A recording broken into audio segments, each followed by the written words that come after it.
우리 다 같이 서신체로 하나님 말씀 누가복음 10장 1절부터 9절까지 말씀 보도록 하겠습니다. 하나님 말씀 누가복음 10장 1절부터 9절입니다.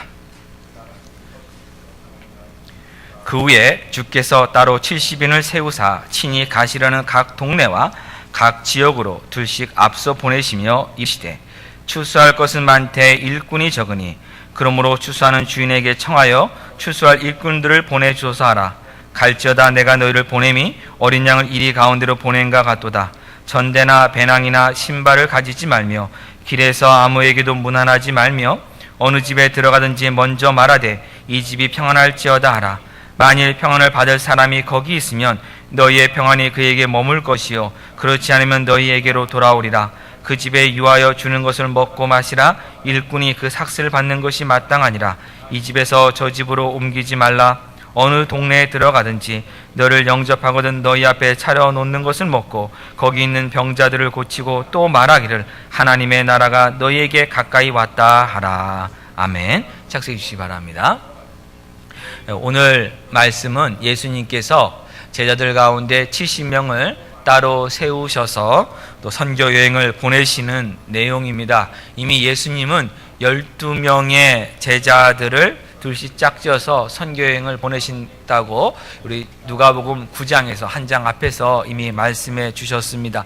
그렇다면은 오늘 본문이 지난번에 비해서 사람의 숫자가 조금 더 많아진 것 외에는 큰 차이가 없어 보입니다만은 사실 많은 차이점을 가지고 있습니다. 우리가 한 가지씩 좀 살펴보도록 하겠습니다. 1절을 보면 그 후에라고 하는 말로 시작을 합니다. 그 후는 누가복음 9장 전체를 가리키는 말입니다. 근데 더 구체적으로 찾아보자면 9장 51절 이후 전체가 바로 이 그 후입니다. 예수님께서 갈릴리 사역을 정리하시고 예루살렘으로 올라가시기로 굳게 결정하시고 길을 떠나신 이유입니다. 예루살렘에 예수님이 올라가신 이유도 51절은 분명하게 말씀하고 있습니다. 승천하시기 위해서입니다. 그리고 그 승천하실 때가 가까웠기 때문에 예루살렘에 가신다라고 말씀하고 있습니다. 승천하신다는 말은 문자 그대로 하늘로 올라간다는 말입니다. 그 말은 이 땅을 떠난다는 의미입니다. 때가 가까웠다고 하는 것은 시간이 얼마 남지 않았다는 말입니다. 합쳐서 이해를 하면 예수님께서 이 땅 위의 삶이 얼마 남지 않으셨음을 아시고 지금 행동을 하고 계신 겁니다. 우리가 우리의 인생에 남은 날이 얼마인지 안다면 우리 삶에는 급격한 변화가 일어날 것입니다. 우리의 날들이 더군다나 그 짧다는 것을 알고 있다면 변화의 폭은 더 클 것입니다. 여기에 덧붙여서 그 짧은 인생, 남아있는 그 인생의 삶을 어떻게 살아가느냐가 영원한 결과로 남는다고 하는 것을 안다면 정말 그 변화는 상상할 수 없는 변화가 일어날 것입니다.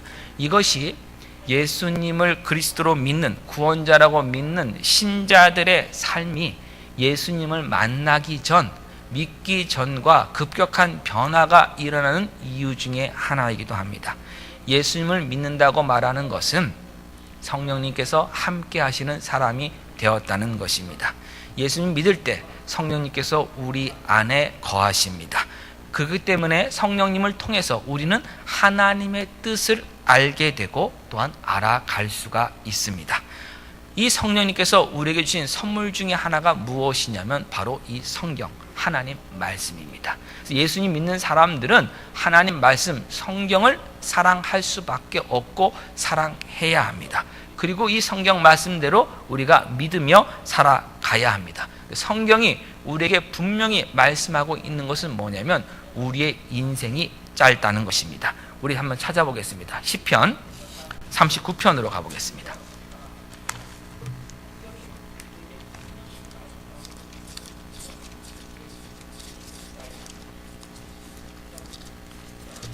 시편 39편은 제목을 달아놨습니다. 다윗의 시라고.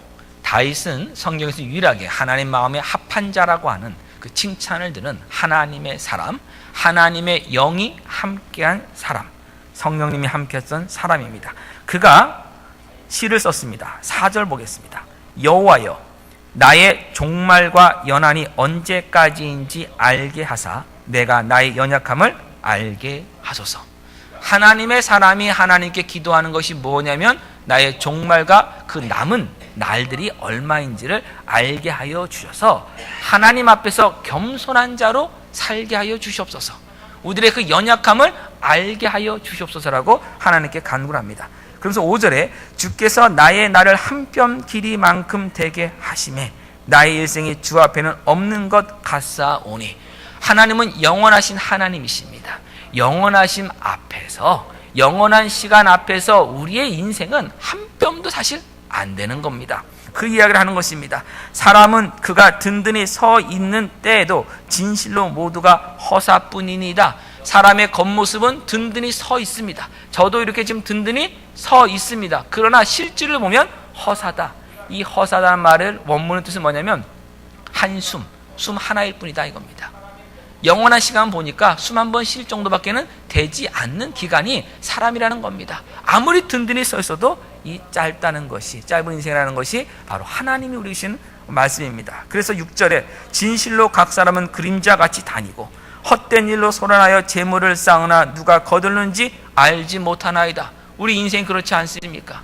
역사의 많은 인물들 보시기 바랍니다. 그 수많은 재산을 모았던 사람들 재산을 그가 영원토록 가지고 있었습니까? 아닙니다. 모으더라도 다른 사람이 다 쓰는 것이 이 인생의 모습입니다. 또 보겠습니다. 7절 그렇기 때문에 주여 이제 내가 무엇을 바라리요? 나의 소망은 주께 있나이다. 이 짧은 인생에 우리의 소망이 있는 것이 아니라 영원하신 하나님께 우리의 소망이 있습니다. 그것을 아는 사람이 하나님을 아는 사람이고 예수 그리스도를 믿는 사람입니다. 성령님이 우리에게 주신 말씀이 무엇입니까?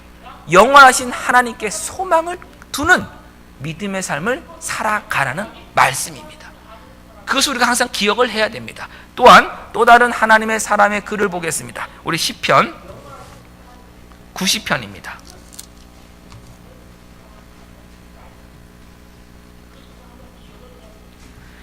시편 90편을 보시면 아예 제목을 달아놨습니다. 뭐라고 달아놨습니까? 하나님의 사람 모세의 기도입니다. 하나님의 사람 모세의 기도. 하나님의 사람은 어떤 기도를 하는가 보겠습니다. 주여 주는 대대에 우리의 거처가 되셨나이다.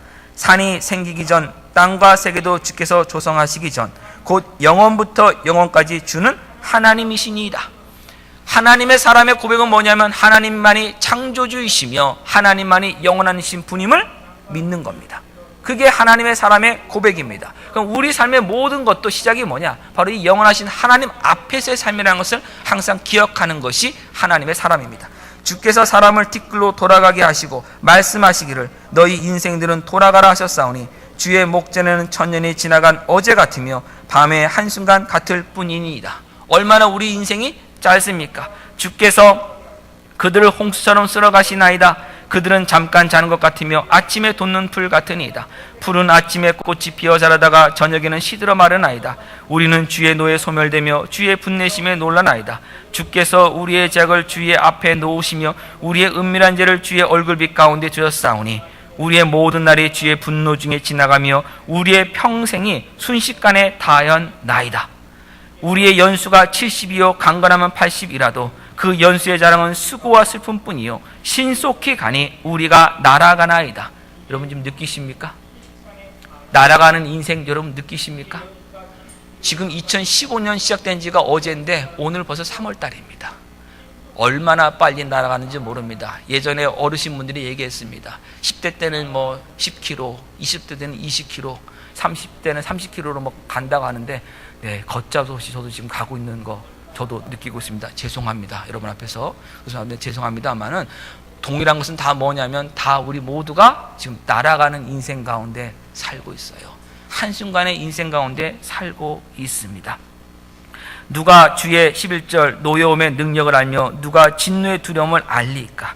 우리에게 우리날 계수함을 가르치사 지혜로운 마음을 얻게 하소서. 하나님의 사람의 기도가 무엇이냐면 우리의 종말과 연한이 짧다는 것을 아는 겁니다. 그런데 그 종말과 연한이 그냥 끝이라면 우리는 두려워할 필요가 없습니다. 그러나 한 번 죽는 것은 사람에게 정하신 것이요 그 후에는 심판이 있다고 하나님 말씀하셨기 때문에, 영원하신 하나님의 심판이 있기 때문에 우리가 지금 우리의 이 짧은 인생을, 그 심판을 준비하는 인생을 살아가야 하는 겁니다. 그것이 지혜로운 사람입니다. 미련한 사람은 무엇이냐면 우리 인생의 짧음을 모르는 사람입니다. 자기의 강한 마음, 내가 서 있는 것만을 인정하면서 나는 얼마든지 혼자서 잘 살 수 있다라고 하는 사람들, 그것이 하나님 앞에 교만한 사람입니다. 그것이 바로 죄인입니다. 그러면 우리는 어디에서 출발해야 됩니까? 하나님의 영원하심 안에서 출발해야 됩니다. 그 앞에 우리 인생이 있음을 항상 기억해야 됩니다. 이처럼 이 영원하신 하나님, 그리고 우리 인생의 모든 것에 대해서 하나님의 진노가 지금 그 앞에 있다는, 심판이 그 앞에 있다는 것을 우리가 아는 것, 그것이 바로 하나님을 경외하는 것이고, 하나님을 경외하는 것이 지혜의 근본입니다. 그래서 우리가 기도할 때 우리의 연한이 짧다는 것을 하나님 날마다 깨우쳐 달라고 기도하셔야 됩니다. 이 지혜를 하나님 우리에게 허락해 달라고 여러분 간구하셔야 됩니다. 우리들은 이 땅에 머무는 시간이 제한되어 있습니다. 그거 기억해야 됩니다. 그러면 그 제한된 시간을 어떻게 보냈느냐, 그 결과에 따라서 영원하신 하나님께서 영원한 심판을 지금 준비하고 있다는 것도 우리는 기억해야 됩니다. 그렇기 때문에 하나님 자녀로서 살아가는 신앙생활의 모습은 예수님 믿기 전과 다를 수밖에 없습니다. 예수님 믿기 전에는 영원하신 하나님 인정하지 않았고, 하나님 영원한 심판도 인정하지 않았습니다. 그러나 우리들의 인생이 이제 하나님 안에서 짧다는 것을 알고 하나님의 심판이 그 앞에 있다는 것을 알기 때문에 우리들의 삶이 달라질 수밖에 없습니다.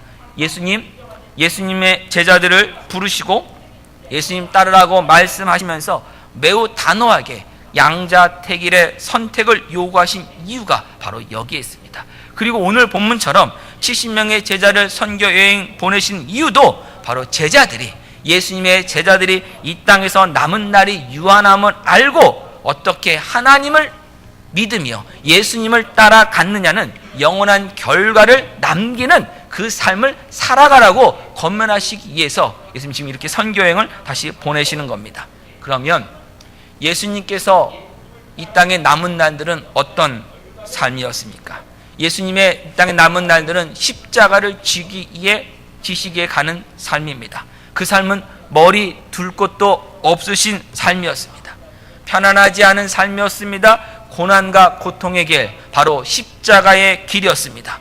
그 길이 영원한 결과를 우리에게 주었습니다. 어떤 결과입니까? 하나님의 사랑이 확인된 영광의 길임을 증거하여 주셨습니다. 부활의 승리로 연결되는 길이었습니다. 그리고 하늘과 땅의 모든 권세를 아버지로부터 부여받으신 영광의 길이 십자가의 길입니다. 짧은 길입니다. 그러나 고난의 길입니다. 영원하심 안에서는 그것은 하나님이 누구신지가 드러나는, 하나님의 사랑과 공의가 드러나는, 하나님의 하나님 되심이 드러나는 영광의 길입니다. 그것을 우리가 가는 겁니다. 우리의 인생은 이 짧은 가운데서 영원하심을 바라보며 가는 것이 바로 인생이기 때문에 짧음 속에서 뒤를 되돌아봐서는 안 되는 것입니다. 앞에 있는 영원하심을 바라보며 나가야 됩니다. 9장 60절의 말씀도 마찬가지입니다. 죽은 자들로 자기의 죽은 자들을 장사하게 하고, 이 말씀도 마찬가지 말씀입니다.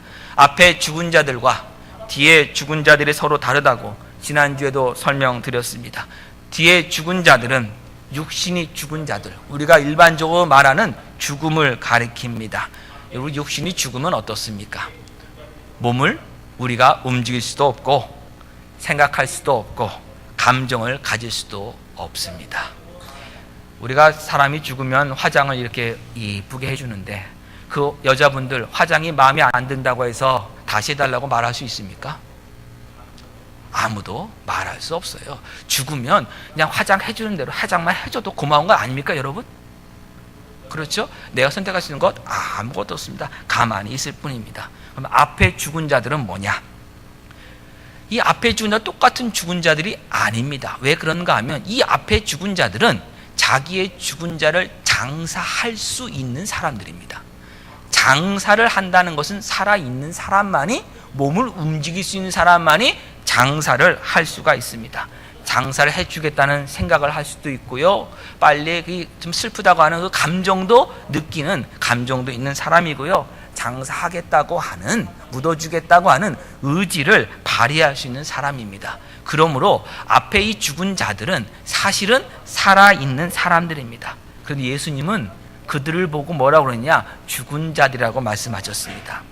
육은 살아있고 마음도 살아있습니다.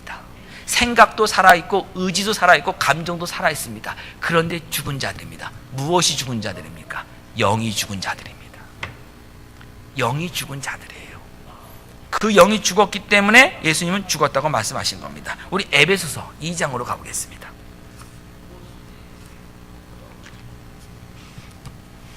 에베소 2장을 보면 1절,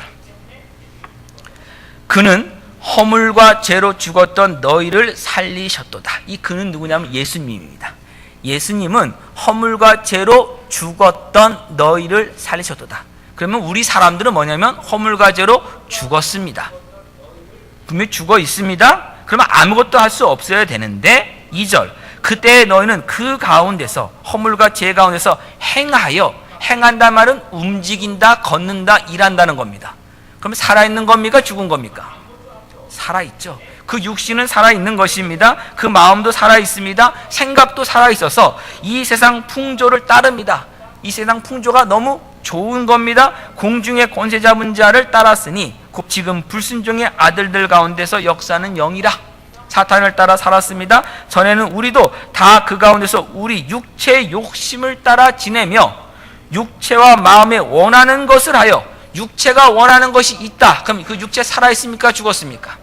살아있습니다. 마음에 원하는 것이 있습니다. 그럼 그 마음 살았습니까? 죽었습니까?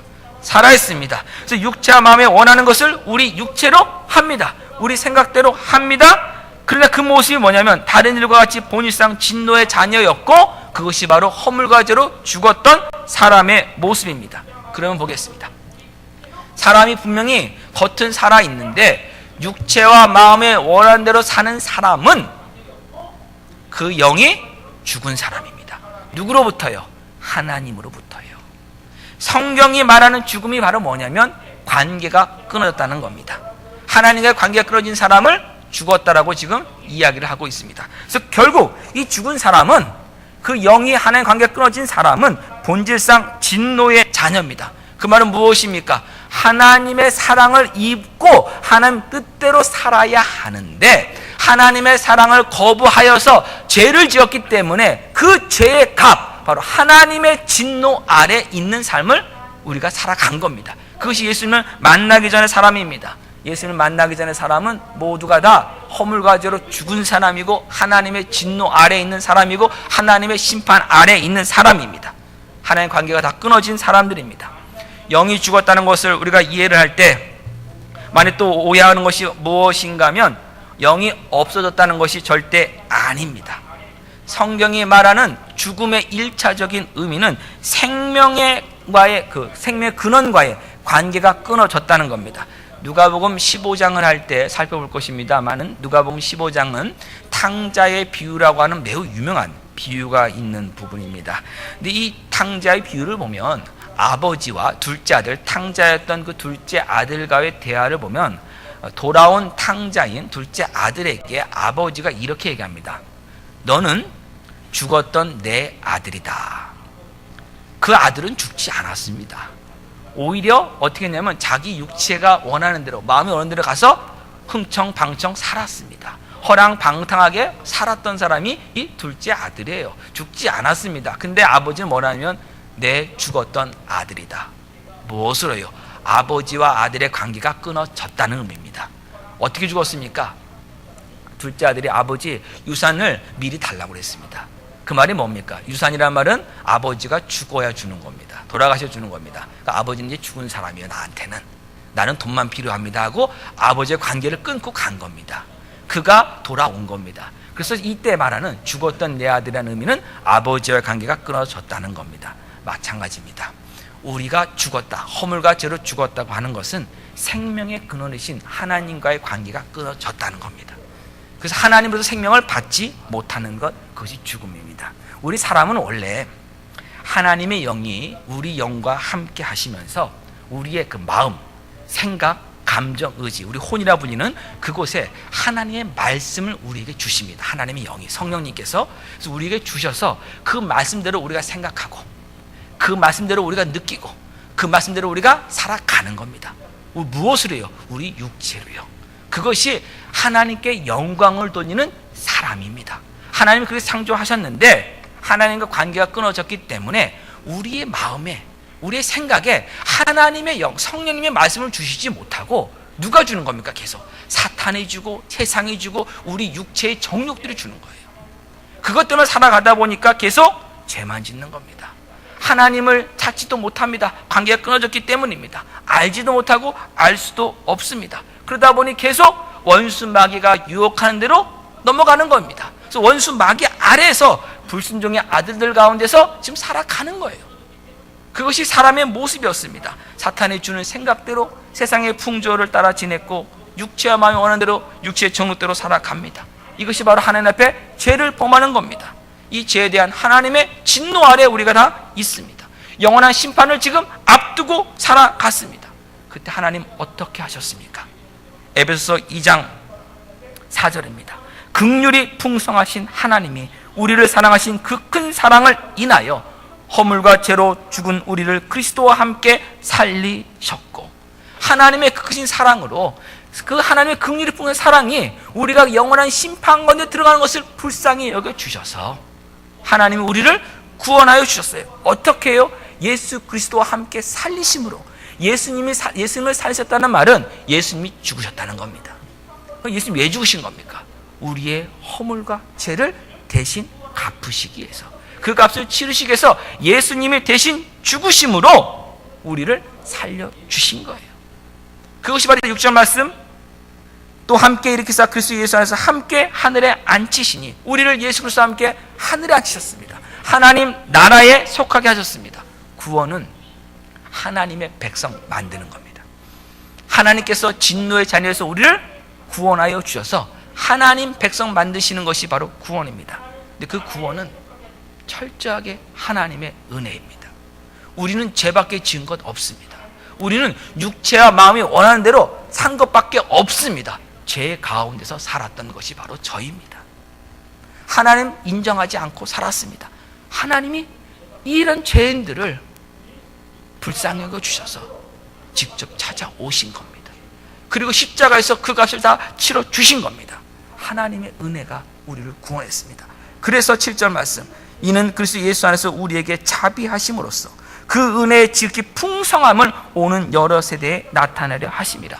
하나님의 자비하심으로 우리를 구원하여 주셨고, 그걸 통해서 하나님의 자비하심이 무엇인지를 오는 여러 세대에 나타내려 한다고 말씀하셨습니다. 이것이 하나님의 나라 세우는 하나님의 방법입니다. 한 번에 엄청난 힘과 능력과 권세로 정복하며 이루시는 것이 아니라 자비하심으로, 긍휼하심으로, 그 크신 사랑으로 이루어 가시는 것이 하나님의 나라입니다. 그래서 먼저 우리를 구원하시어서 하나님 나라 백성 삼으신 후에 우리를 통해서 계속 이 일을 행하 나가시는 것이 하나님의 방법입니다. 그래서 8절, 너희는 그 은혜에 의하여 믿음으로 말미암아 구원을 받았으니 이것은 너에게서 난 것이 아니요 하나님의 선물이라.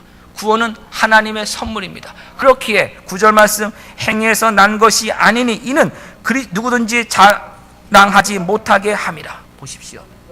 하나님의 나라에 있는 사람이 할 수 없는 일이 무엇입니까? 구원받은 사람이 할 수 없는 일이 무엇입니까? 자기 자랑입니다.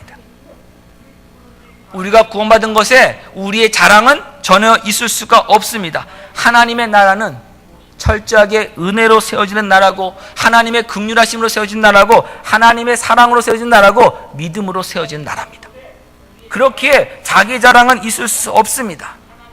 이 은혜를 하나님은 저와 여러분을 통해서 오는 여러 세대에 나타내시기로 결정하셨습니다. 그렇기에 전도에 미련한 방법을 통해서 하나님은 하나님 나라를 세워가고 계십니다.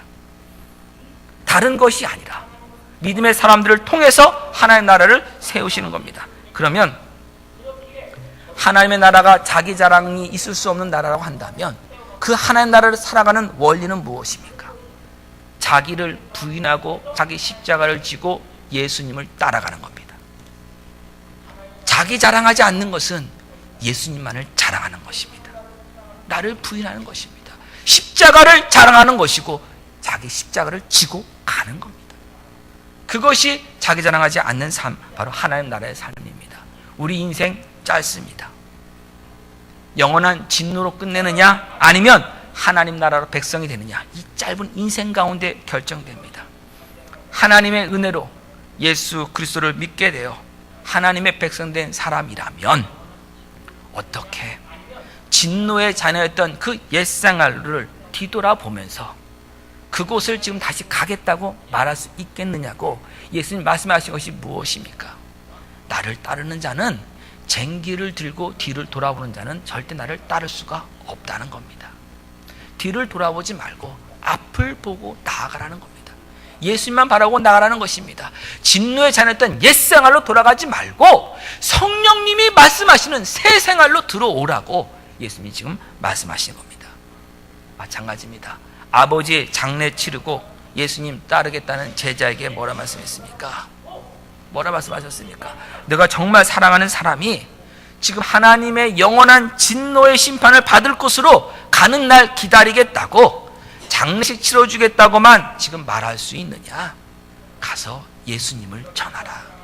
하나님 나라를 전하라고 예수님 지금 말씀하신 겁니다. 장례식을 치르려 하지 말고 선한 일, 세상에 보기에 칭찬되는 그 일만 하려고 하지 말고 하나님 나라에 속한 사람답게 하나님 나라를 전하라. 하나님 나라의 생명을 전하라. 예수님을 따르는 길은 하나님 나라의 생명을 전하는 사람입니다.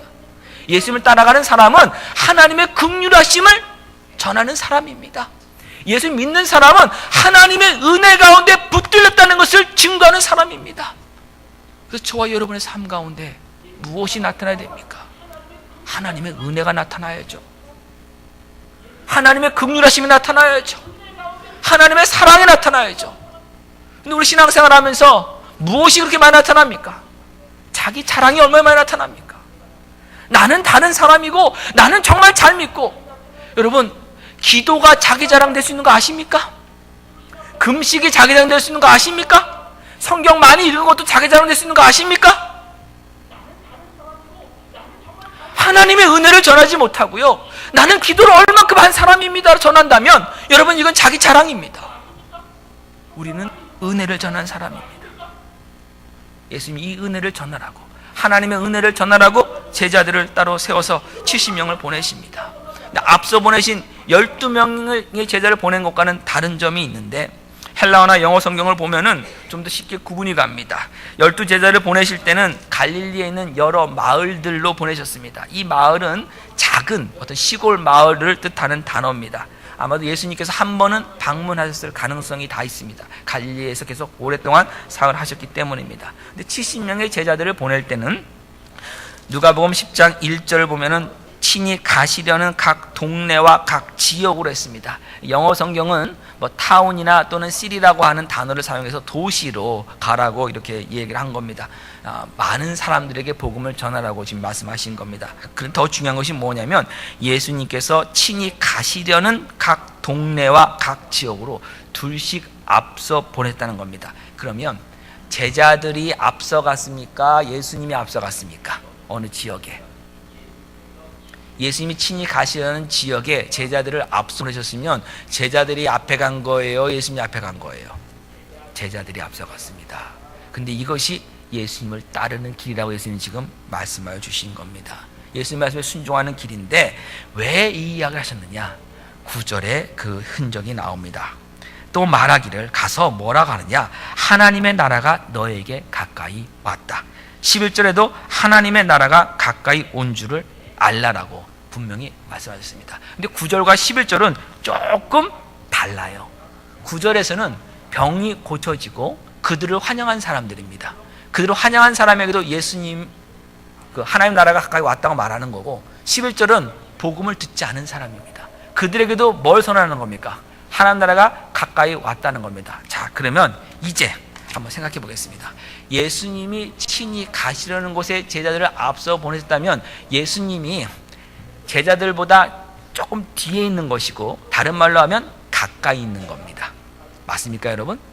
그러면 앞서가서 하나님의 나라가 가까이 왔다고 하면 그 하나님의 나라는 무엇입니까?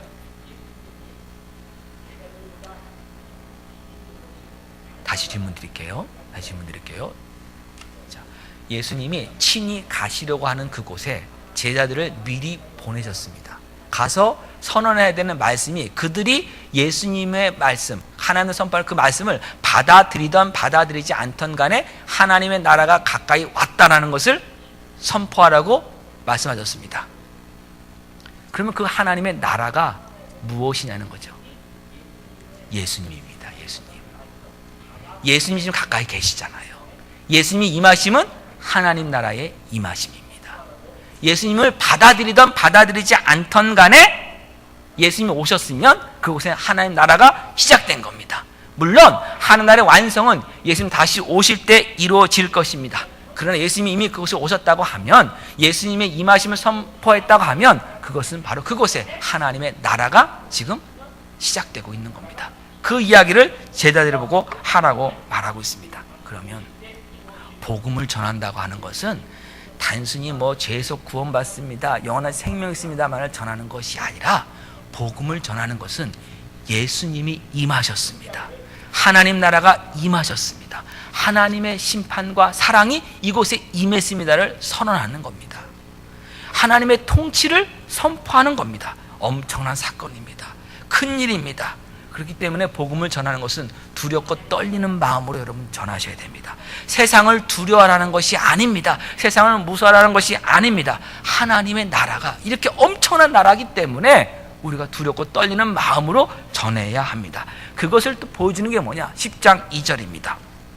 이르시되 추수할 것은 많되 일꾼이 적으니 그러므로 추수하는 주인에게 청하여 추수한 일꾼들을 보내주소서 하라. 추수할 것을 우리가 그냥 보기에는 하나님 나라의 백성들을 모르는 것만 해서 굉장히 추수하면 좋은 것만을 상상하는 경우가 굉장히 많이 있습니다. 영혼 구원이 되니 얼마나 축제가 일어날 것 같은 그것만 생각을 하는데, 한편으로는 심판의 의미가 있다는 것을 우리는 분명히 기억해야 합니다.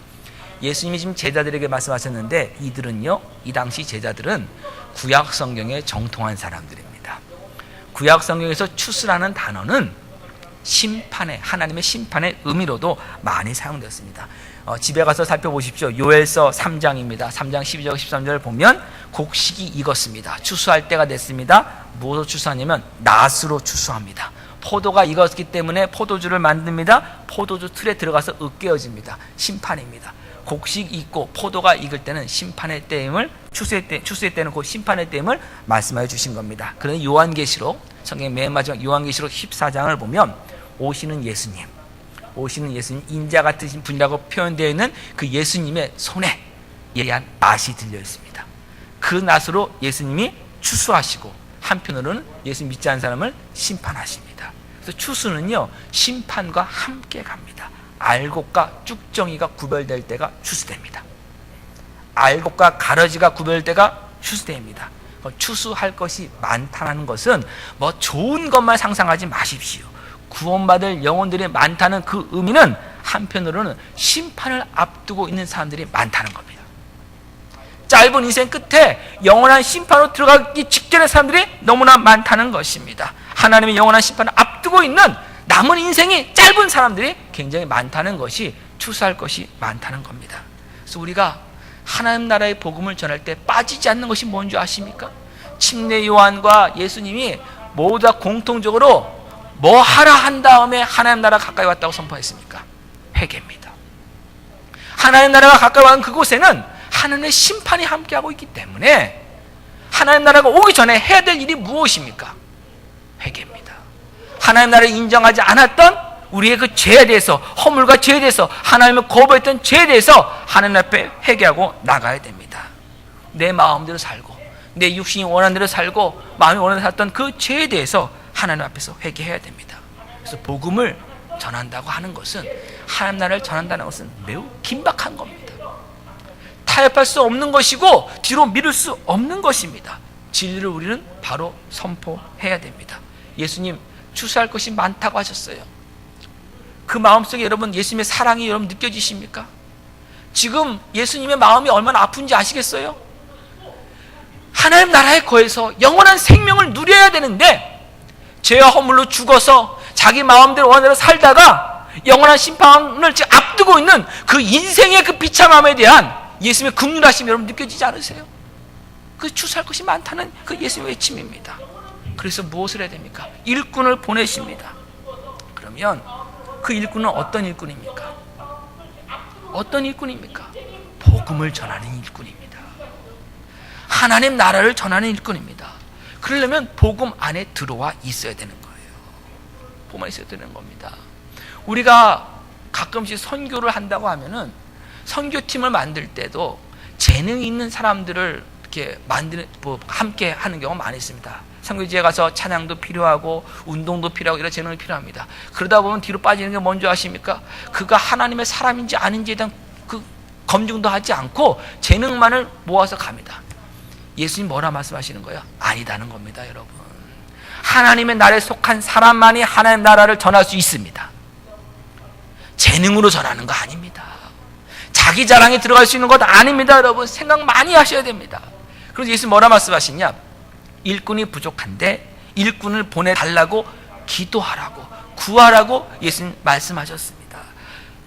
추수할 곳에 일꾼을 보내주십시오. 기도해야 됩니다.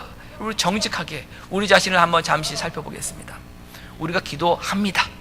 기도 아예 안 하는 거 아니라 기도합니다. 근데 그 기도의 내용의 대부분이 뭔지 아십니까, 여러분? 우리 자신을 위해서 기도합니다. 우리 자신을 위해서 기도합니다. 우리 가족을 위해서 기도하고 우리 경제적인 상황이나 사업이나 생업에 터져놓고도 우리가 기도합니다. 왜 기도합니까? 우리 자녀가 내게 중요하기 때문입니다.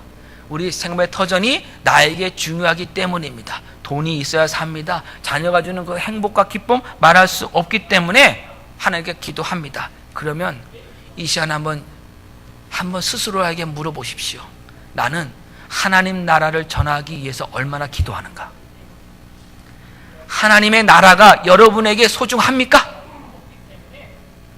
다른 어떤 것과도 비교할 수 없이 하나님의 나라가 소중합니까? 예수님이 다른 어떤 것보다 더 중요합니까? 그렇다면 예수님을 위해서 기도하십시오. 하나님의 나라를 위해서 기도하십시오. 선교는 기도로 시작합니다.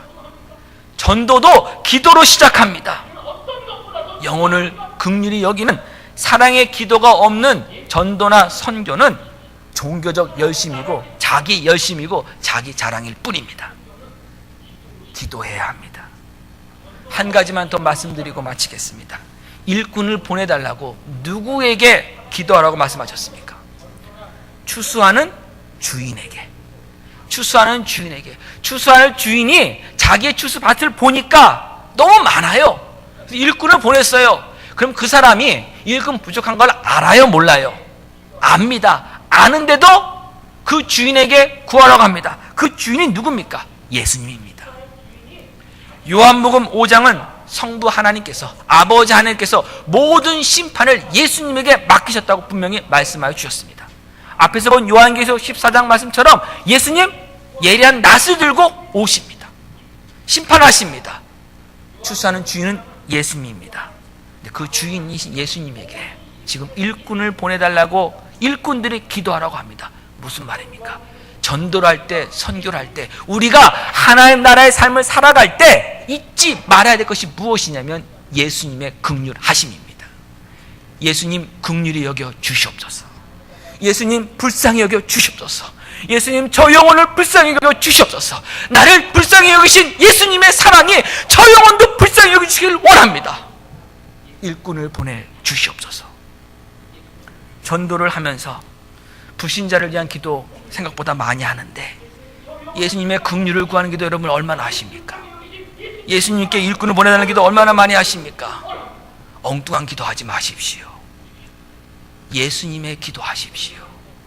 예수님께 간구하십시오. 그것이 하나님 나라에 속한 충성된 일꾼의 기도입니다. 일꾼을 위해 기도하라는 말은 취미로 하는 사람 보내라는 말 아닙니다. 여러분, 하나님 나라에 사는 사람은 취미로 사는 사람이 아닙니다. 취미는요, 절박함이 없습니다. 그러나 일꾼은요, 추수할 곳에 있는 일꾼은요, 그 추수하는 공간이 그 사람의 삶의 터전입니다. 그 사람의 삶이 달려 있습니다. 생존을 위한 전쟁터입니다.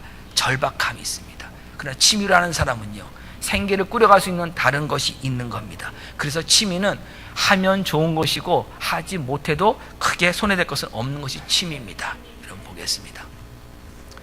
하나님 나라에 사는 건 취미 생활입니까? 예수님 믿는 거 여러분 취미로 믿으십니까? 예수님 안 믿고도 얼마든지 잘 살 수 있는데 좀 믿으면 더 좋은 삶을 살아간다고 하니까 여러분 믿으십니까? 아닙니다. 절박한 겁니다. 여러분, 어떤 절박함이 있습니까? 예수님 믿지 않으면 영원한 지옥에 간다고 하는 그 절박함 때문에 우리가 믿은 거예요. 그것을 여러분 기억하셔야 됩니다. 그것을 기억하셔야 돼요. 예수님 취미로 믿지 마세요. 예수님 종교생활로 믿지 마세요. 좋은 말씀 많으니까, 착하게 살자니까 믿지 마세요. 그렇게 믿으면 세상의 즐거움도 누리지 못하고, 내 육체가 마음 원하는 살지도 못하고, 예수님도 믿지 못하고 영원한 멸망으로 가는 거 아닙니까? 우리가 될 절박함이 있습니다. 무엇입니까? 예수님만이 생명입니다. 예수님만이 구원입니다. 그 절박함을 우리가 믿는 것이고, 그 절박함을 전하는 것입니다. 예수님께 기도하십시오. 일꾼을 보내달라고요. 예수님께 기도하십시오. 예수님 긍휼을 베풀어 주시옵소서. 나에게 베푸신 그 긍휼을 베풀어 주시옵소서. 우리 신앙생활 정말 제대로 해야 됩니다. 이 하나님의 은혜만을 붙드는 정말 제대로 해야 됩니다. 이 절박함으로 해야 됩니다. 여러분, 그리스도인들이 누굽니까? 그리스도인이 누굽니까? 우리 육체의 남은 날이 유한함을 아는 사람입니다. 그리고 그 후에는 영원한 심판이 있음을 아는 사람입니다. 육체의 남은 날을 계수할 지혜를 달라고 하나님께 간구하는 사람들입니다. 하나님의 은혜의 풍성함을 아는 사람들이 바로 그리스도인들입니다. 그러면 어떻게 살아야 합니까? 우리의 이 남은 날을 하나님이 기뻐하시는 열매, 영원한 결과를 남기는 데 사용하겠다고 결심하고 사셔야 됩니다. 예수님처럼 십자가의 길인데 그 길을 아시면서도 굳게 결심하시고 떠나는 그 삶을 살아가야 합니다. 그것이 예수님을 따라가는 삶입니다. 하나님의 은혜 가운데 사는 삶, 하나님의 은혜를 전하는 삶, 하나님 나라를 위해서 복음 전파를 하는 삶, 하나님 나라를 위해서 기도하는 삶, 영혼을 긍휼히 여기며 사랑하며 인내하는 삶, 그게 하나님 나라에 속한 하나님의 자녀만이 살 수 있는 삶입니다.